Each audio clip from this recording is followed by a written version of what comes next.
The Airbus A380 is a truly amazing feat of engineering.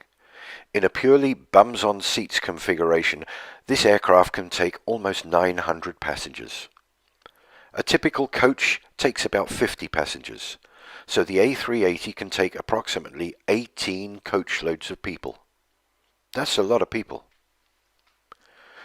According to their own specifications, the A380 can take 323,525 litres of jet fuel in the wing tanks. That works out at roughly 260 metric tons, or 130 tons of fuel in each wing. I'll let that sink in for a minute because that is very, very heavy. That is the same as 16 red London double-decker buses on each wing. Or to put it another way, a herd of 22 fully grown elephants on each wing. How does that sound to you? Pretty incredible, right? But you can look this information up in the specifications and check it for yourself. Most of us have seen a plane refueling. They connect one or two hoses underneath the wing, connect that to a pump on board a refueling truck, which then pumps the fuel from underground tanks. This takes about 45 minutes for a full load. We never see the amount being pumped because the tanks are not visible. Let's make them visible and see how that looks. It would take 16 of these 20,000 litre trucks to fill the A380. Where does all this fuel go? In the wings, you say? Okay, let's take a look at the wings, and you tell me where you think it all goes. This is the A380 wing. Pretty huge. Let's put a fuel truck next to it. And another. And another. And another. And 4 more. Just for this wing. Another 8 go into the other wing. Can you see what I'm saying? Now let's take a look at the wings on these aircraft. This is the new Dreamliner taking off in a spectacular fashion. Observe the thickness of the wings. How many fuel trucks would fit in those wings? Okay, let's take a look at the fill rate. To fully fill the A380 takes approximately 45 minutes. To fill an Olympic-sized swimming pool takes about 4 days. I think people are going to be really excited. That is 2.5 million litres of water. The capacity of the A380 is about 8% of the volume. 8% of 96 hours is 7.6 hours. That's a lot longer than 45 minutes. So maybe the filling equipment is much faster for a plane. Let's take a look. This is filling a swimming pool. And this is filling an aircraft. To fill the tanks of an A380 in 45 minutes, you would have to have a pump and a hose that could pump 7,189 litres of fuel per minute. Let's look at something that pumps at about half that speed. Now the plane, now the fire hose. Don't you think that filling that wing with that sort of pressure would just rip a hole right through the top? It's only made of aluminium. So far, we have no room for all of that fuel. An incredible weight of fuel and a filling procedure that makes no sense whatsoever. Time to take a look at moving around with large bodies of liquid. The size of a large car's petrol tank is about 70 litres. Don't you sometimes wish that your petrol tank was bigger so you wouldn't have to fill up so often? There are reasons why this is so. Number one, the weight would drastically reduce the performance of the car. And number two, the amount of fuel sloshing about in the tank would seriously interfere with the road holding whilst going around corners. This doesn't seem to be the case with aircraft using vast quantities of fuel. Let's take a look at what large bodies of liquid does to road holding. Not a pretty sight. Now let's look at a couple of landings of aircraft and try to imagine hundreds of tons of fuel sloshing about in the wings.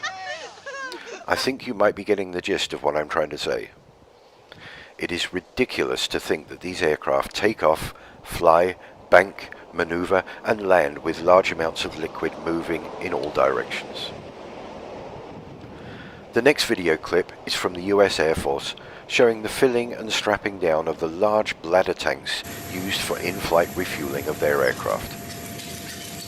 Bear in mind that these 3 tanks are only 9,000 US gallons. This is just under 10% of the fuel needed to fill the A380. Look at the lengths these guys go to and the amount of straps needed to stop this lot sloshing around. Also, this 9,000 gallons takes up a good portion of the aircraft's cargo bay. Where on earth would you fit 10 times this amount on an A380? Is it making sense to you yet? Let's move on to the workings of a modern fan turbine jet engine. Rather than explaining this myself, I will let this short video do the work for me. Observe that at the end they actually say that the secondary flow, which is only compressed air, is the major contributor to the engine's thrust. Hear that, boys? What is it? Just another narrow-body aircraft. Hey, my atoms are shaking. Strange. It sounds far, but I bet my last proton that beast is much closer than you think. Hold on, people. It's a LEAP-powered aircraft. A leap into the unknown. What on earth is a leap? Something you sure haven't seen before. Everybody get ready. We're going in. Can someone please tell me what just happened? Sure. The engine makes a plane move forward. Thrust is produced by air being pulled in by the fan blades.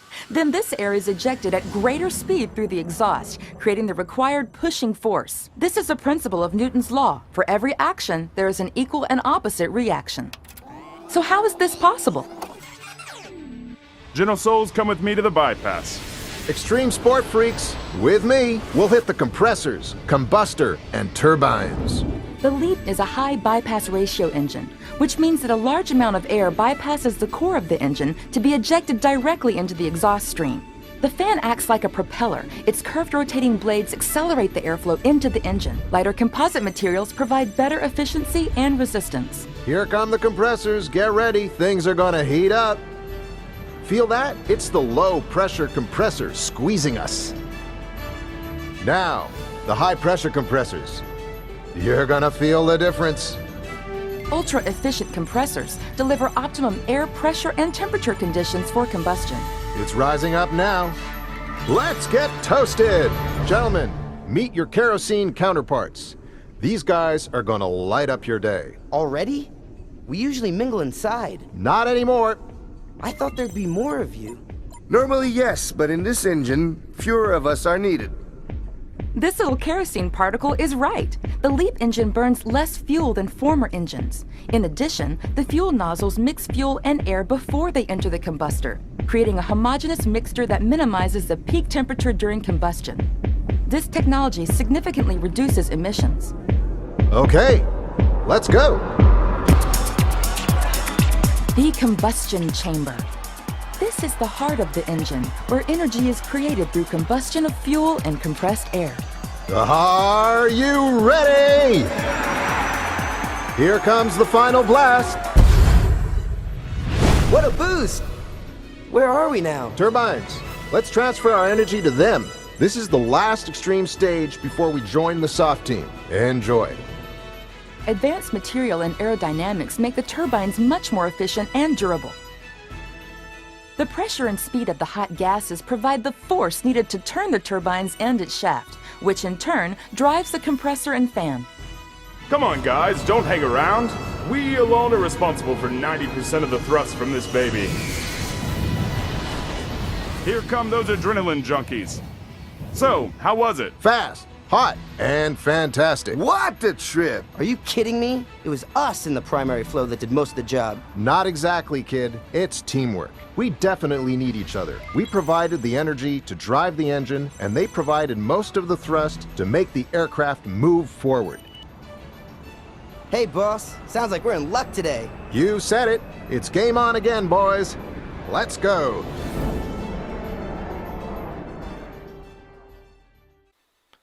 Now let's watch how compressed air, ejected at force into ordinary air, reacts. This is an experiment that anyone can do at home. You compress air inside a plastic bottle, pop open the top, and see the result: water vapor. This is what is happening when the jet engines are in cruise mode. They are running purely on compressed air, and the contrails are water vapor being ejected out from the engines. While small amounts of fuel are needed to get the jet engine up to speed, when in cruise mode, the engines use very little to no fuel whatsoever. We are being charged huge amounts for fuel that doesn't exist. It's not needed to fly these amazing machines. All that's needed is the most abundant thing that we've been given: air.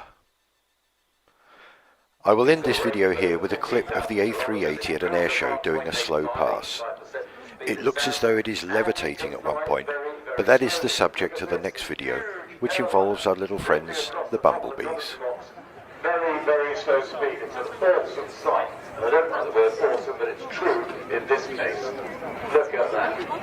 It is almost unbelievable. This, of course, is using the flight safety fly-by-wire programs of the Airbus things